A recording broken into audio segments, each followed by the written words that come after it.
एक आदमी ने चुपके से चावल अपने मुंह में छुपा लिया। हर दिन अपनी सेल में वह इसे लैट्रिन के बाल्टी में थूक कर जमा करता, लेकिन जब तक वह पर्याप्त जमा करता, एक कैदी ने पहरेदारों की बात सुन ली। सभी को फांसी दी जानी थी। भागना ही उनका एकमात्र मौका बन गया। उसने अपने लोगों को ध्यान भटकाने के लिए कहा। वह एक शेल्टर में गया। पूरा कैंप में केवल वही एक कील थी। टूथपेस्ट लेने का बहाना बनाकर उसने अकेले गार्ड का ध्यान भटकाया और दूसरी हाथ से कील खींची। उसने उसे स्टील के पिक में तेज किया और सबकी हथकड़ियों को खोला।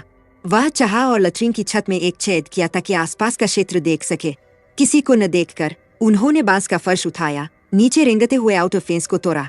वह गार्ड्स के हथियार भंडार में गया, हर बंदूक चुराई और अपने लोगों को हथियारबंद किया। हथियारों से लैस होकर उसने उस शेल्टर पर धावा बोला जहां 7 गार्ड खड़े थे। पहले उसने हमला किया, सामान लिया और जंगल में भाग गया। जब बारिश हुई, उन्होंने आकाश से पानी पिया।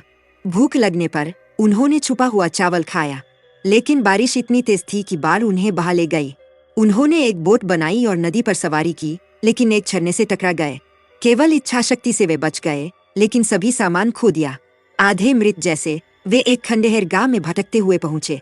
अचानक एक अमेरिकी सैन्य हेलीकॉप्टर ऊपर से गुजरा। वह एक खुली जगह में भागा, चिल्लाया, लेकिन हेलीकॉप्टर नहीं रुका।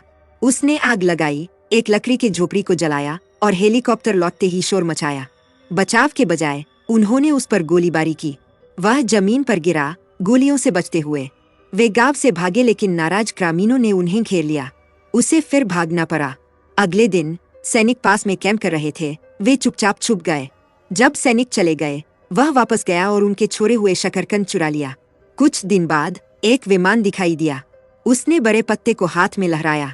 विमान चक्कर लगाकर चला गया, लेकिन थोड़ी देर बाद एक हेलीकॉप्टर आया। धीरे धीरे उतरा। हंसते और खुशी में रोते हुए उसने रेस्क्यू रस्सी पकड़ ली और आजादी की ओर खींचा गया।